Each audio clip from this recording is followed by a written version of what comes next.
ప్రస్తుత మంత్రి వంగలపూడి అనిత. ఈమె ఏకంగా 70 లక్షల రూపాయలు అప్పు తీసుకుని ఎగ్గొట్టేశారు. అప్పు చెల్లించడమని పాపం వేగి శ్రీనివాసరావు అని వంగలపూడి అనితకు అప్పు ఇచ్చినటువంటి ఆయన ప్రాధేయపడినటువంటి రోజు లేదు. అనేక మార్లు ఆమె చుట్టూ తిరిగారు. 2015లో అక్టోబర్ నెలలో అప్పు తీసుకున్నారు ఆమె. 2015లో అప్పటికి ఇంకా ఆమె పాయకరావుపేట ఎమ్మెల్యే మాత్రమే, తొలిసారి ఎమ్మెల్యేగా గెలిచినప్పుడు. అంటే ఇప్పుడు దాదాపు 10 ఏళ్ళు అవుతుంది. 10 ఏళ్ల క్రితం అప్పు తీసుకుని అప్పు ఎగ్గొట్టారండి. అప్పు చెల్లించకుండా ఆమె చాలా వేధించారు. ఆ అప్పు తీర్చమని అతను పదే పదే ఒత్తిడి తెస్తే చివరికి 2018లో ఒక చెక్ ఇచ్చారు. ఆ చెక్కు బౌన్స్ అయింది.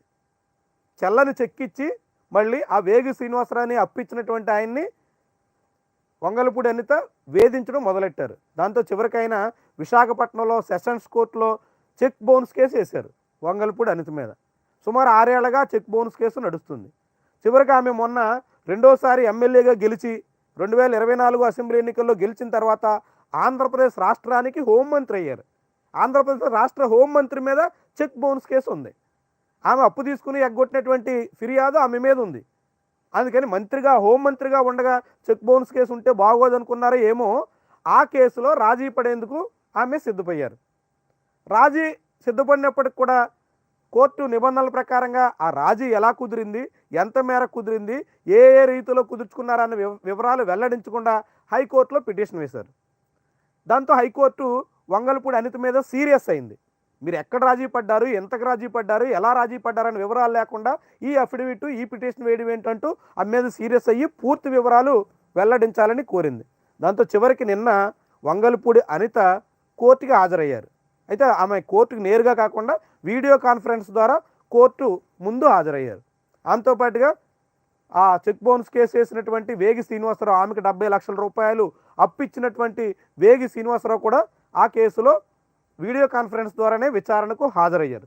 ఈ హాజరైన తర్వాత చివరికి 2015లో తన నుంచి తీసుకున్న 70 లక్షల అప్పు చెల్లించే నిమిత్తం 2018లో అనిత చెక్కు ఇచ్చారని, ఆ చెక్కు బౌన్స్ కావడంతో పిటిషన్ వేశారని ఆయన తేల్చారు. ఈ కేసులో ఇప్పటికే 10 లక్షల రూపాయల సొమ్మును శ్రీనివాసరావుకు అందజేశామని, మరొక 5 లక్షల రూపాయలు చెక్కు రూపంలో శ్రీనివాసరావు తరపున న్యాయవాదికి ప్రస్తుతం కోర్టులోనే అందజేస్తున్నామని నిన్న ఏపీ హైకోర్టులో వెల్లడించారు.